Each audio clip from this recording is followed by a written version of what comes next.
Social media பார்க்குற பார்வையாளருடைய ரசனை மாறிடுச்சா? இல்ல கன்டென்ட் கிரியேட்டர் தான் அவங்கள மாத்துறாங்களா? இது 2மே இப்ப நடக்குது. 2020க்கு முன்னாடி வரைக்கும் யூடியூப் இல்லன்னா மற்ற சோஷியல் மீடியாவுல இருக்கிற கன்டென்ட் பெரும்பாலும் நமக்கு ஏதாவது தெரிஞ்சுக்கிற இல்ல பயன்படுத்துற விதமா இருக்கும். எடுத்துக்காட்டு அறிவியல், வரலாறு, கல்வி சம்மந்தப்பட்டது இல்ல ஏதாவது ஒரு இடத்த எக்ஸ்ப்ளோர் பண்ற மாதிரி. மற்றும் பொழுதுபோக்கு, நகைச்சுவை இந்த மாதிரி இருக்கும். இந்த வீடியோக்கள்ல முடிந்த அளவுக்கு எதிர்மறையாகவோ இல்ல யாரையோ குறிப்பிட்டு தாக்கி பேசாத அளவுக்கு குறைஞ்சபட்ச நேர்மையா இருக்கும்.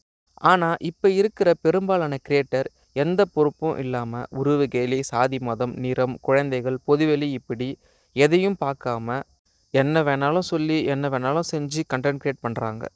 எந்த மீடியாவா இருந்தாலும் அதுல பார்வையாளர்கள் இன்னைக்கு ஏதாவது ஒரு புதிய தகவலை தெரிஞ்சுக்க இல்ல பொழுதுபோக்குக்காக பார்க்காம இப்போ பெரும்பாலும் மற்றவங்க வாழ்க்கையில் என்ன நடக்குதுன்னு தெரிஞ்சுக்க ரொம்ப ஆர்வமாக இருக்காங்க. ஆனால் அதனால் எந்த பயனும் இல்லை. அறிஞர்கள், தலைவர்கள் பற்றி தகவல் தெரிஞ்சுக்கிறத விட நடிகர்கள் பற்றி தெரிஞ்சுக்க விரும்புகிறாங்க. சில கிரியேட்டர் வருமானத்துக்காக கண்டென்ட் கிரியேட் பண்ணுவாங்க. சில பேர் தன்னார்வமாக ஏதாவது புதுசாக சொல்லலான்னு கண்டென்ட் கிரியேட் பண்ணுவாங்க. ஆனால் முடிவில் 2 பேருக்குமே ஒரு இன்கம் சோஷியல் மீடியாவில் இருந்து சம்பாதிக்க முடியும். ஆனால் இன்னும் சில கிரியேட்டர் எதிர்மறையாக பண்ணாதான் நல்லா ரீச் இருக்குன்னு பண்ணுறாங்க. அது சரியா தவறான்னு ஒத்துக்க மாட்றாங்க. ஆபாசமாக பேசுறது, பொது இடத்துல பொதுமக்களை தொந்தரவு செய்கிறது, சட்டத்தை மீறுறது, பொய்யான தகவலை சொல்கிறது, இன்னும் பல சொல்லிகிட்டே இருக்கலாம். இந்த மாதிரி எதிர்மறையாக கண்டென்ட் கிரியேட் பண்ணுறவங்கள தான் அதிகமாக குறிப்பாக 2K கிட்ஸ் விரும்புகிறாங்க. இந்த கிரியேட்டர் தான் தலைவர்னு நினச்சி கமெண்ட்ஸ் பண்ணி இன்னும் அவங்கள ஊக்கப்படுத்தி இது போல் எதிர்மறையாக நிறைய கண்டென்ட் பண்ண வைக்கிறாங்க. சில கிரியேட்டர் நேர்மையாகவும் நல்ல பயனுள்ள கண்டென்ட் பண்ணாலும் அங்கே போய் தப்பாக கமெண்ட் பண்ணி வைக்கிறது. ஏன்னா உங்கள் தலைவர் பண்ணுறது தானே உங்களுக்கு நல்ல கண்டென்ட். இப்போ ஏஆர் ரஹ்மான் பாட்டு உங்களுக்கு பிடிக்கலன்னா அந்த வீடியோக்கு கீழே போயிட்டு நெகட்டிவாக கமெண்ட் பண்ணுறது. அதுவே ஒரு பாட்டு ஹிட் ஆகிடுச்சுன்னா போய் பாசிட்டிவாக கமெண்ட் பண்ணிவிட்டு மற்ற மியூசிக் டைரக்டரை திட்டுறது. லாஸ்ட் படம் வரைக்கும் அனிருத் மியூசிக் பண்ண வீடியோக்கு கீழே போயிட்டு பாசிட்டிவாக கமெண்ட் பண்ணுறது, இது அனிருத் யாரான்னு சொல்கிறது. இப்போ இந்தியன் 2 பாட்டுக்கு மட்டும் திட்டி கமெண்ட் போடுறீங்க. எல்லா மியூசிக் டைரக்டரும் அதிக உழைப்பு போட்டு தான் ஒவ்வொரு பாட்டுலையும் உருவாக்குறாங்க. அதில் எல்லா பாட்டும் ஹிட் ஆகணும்னு ஏன் எதிர்பார்க்குறீங்க? ஹாரிஸ் யுவன் பாட்டு வந்துட்டா போதும், எங்கள் தலைவன் வந்துட்டான், மற்றவங்கெல்லாம் போய் ஓரமாக உட்காரு இப்படின்னு சொல்லி கமெண்ட் போடுறீங்க. இதில் என்ன லாஜிக்னே தெரியல.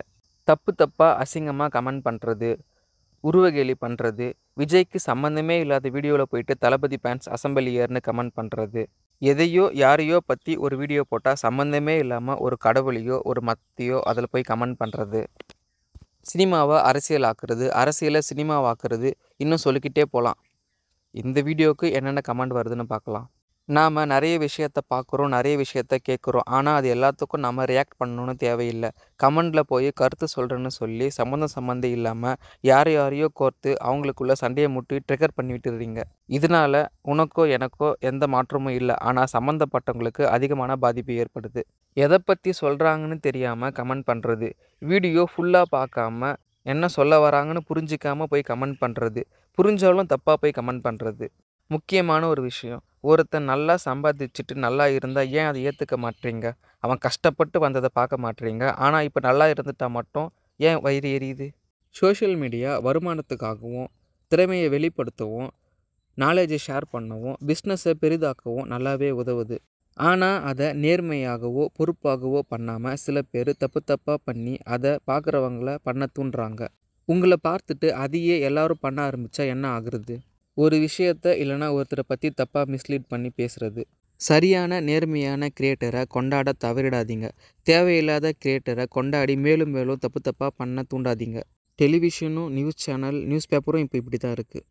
ஃபாலோவர்ஸ் அதிகமாக இருந்தால் இன்ஃப்ளூயன்சர்னு சொல்கிறீங்க. ஆனால் அவங்க வீடியோலேயே போய் கமெண்ட் பண்ணி அவங்கள இன்ஃப்ளூயன்ஸ் நீங்கள் பண்ணிடுறீங்க. ஆனால் உண்மையாகவே சில வீடியோலாம் பார்த்தா காண்டாகி கமெண்டில் போய் திட்டணும்னு தான் தோணும். ஆனால் அது வேண்டாம். ஏன்னா சில கிரியேட்டர் அதை தான் எதிர்பார்க்குறாங்க. ஓகே, இதைத்தான் நான் சொல்ல வந்தேன். இதான் என் கமெண்ட்.